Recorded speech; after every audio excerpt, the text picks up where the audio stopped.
Hello students, today we learn chapter Force and Energy and topic is Simple Machine.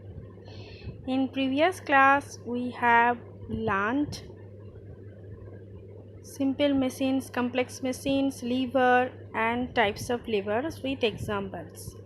Today we will learn inclined plane, wheel and axle, wedge, screw. What is inclined plane? It is a slope or flat surface tilted at an angle with one end at higher than the other, through which load can be pushed up and rolled down easily. It makes our work easier than to lift the load directly from the ground. In this picture, here you can see a person is pushing a trolley into a truck with the help of inclined plane. For the presence of inclined plane with less force, he can lift the trolley into the truck than that of the directly from ground to the truck. Here a person is rolling up a cylinder into the higher position with the help of the inclined plane. For the presence of the inclined plane with the less force, he can do the work. As the inclination angle decreases, the effort need to raise the object or move down the object is also decreases. And as the angle increases, much effort is required to lift the load with the help of the inclined plane. Inclined plane we can see in the stairs to lift vehicles. We can see in the factories. We can see in the park where children play. The slide is an inclined plane. Next, screw. Screw is a simple machine where a rigid rod is wrapped around by inclined plane like spiral way. It used to hold things together tightly.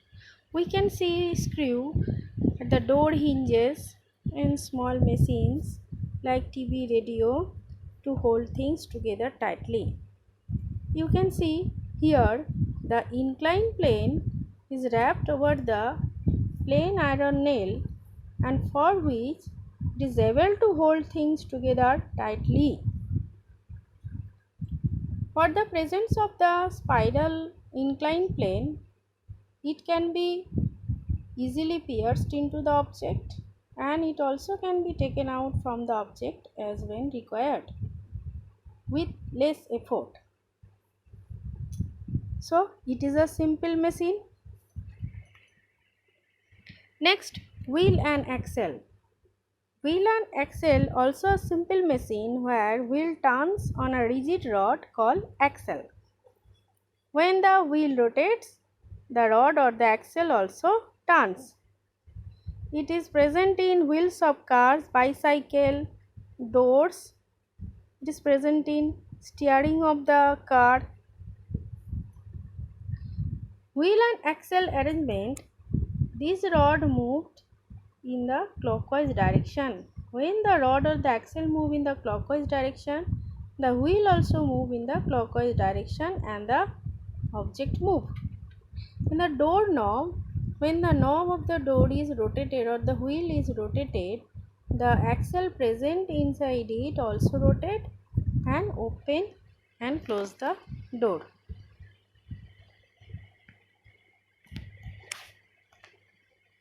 Next one, pulley. Pulley is also an example of wheel and axle arrangement. It is a wheel having grooves on its outer edge. You can see here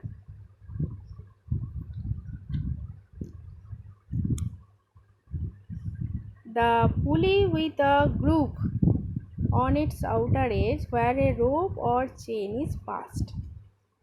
and in the middle there is a axle. So it is also an wheel and axle arrangement. Here the axle remain rest and the wheel move about it.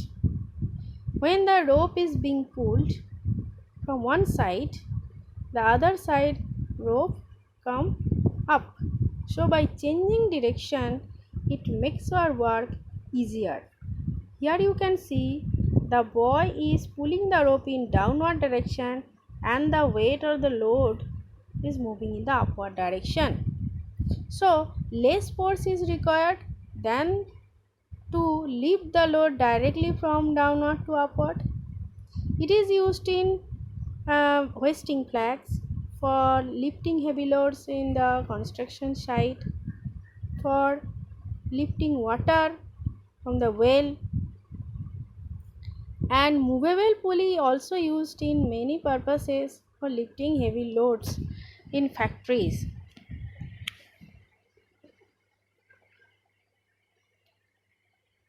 Next, wedge.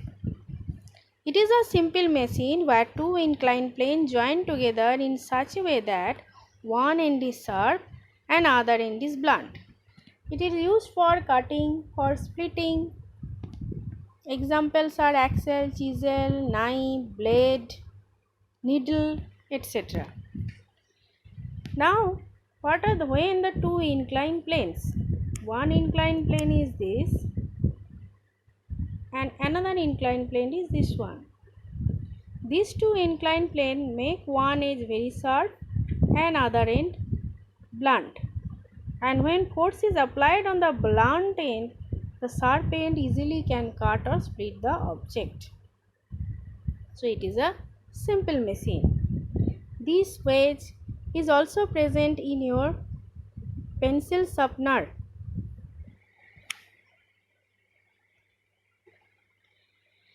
Now, can you tell me among the three kinds of lever, which class of lever is more efficient and why?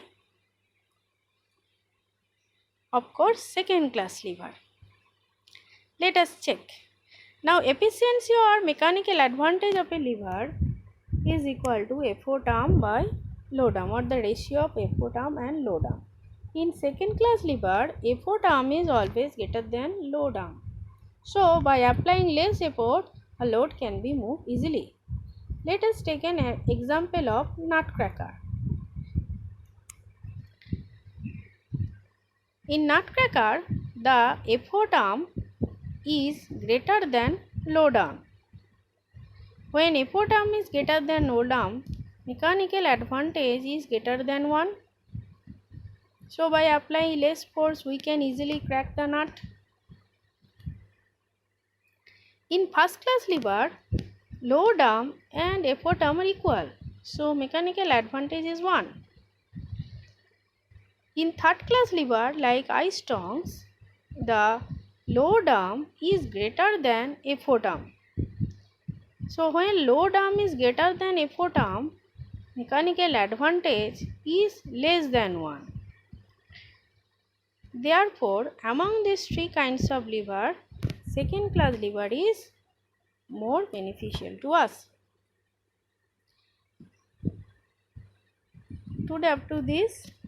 Next class we will discuss about exercise question answer. Thank you.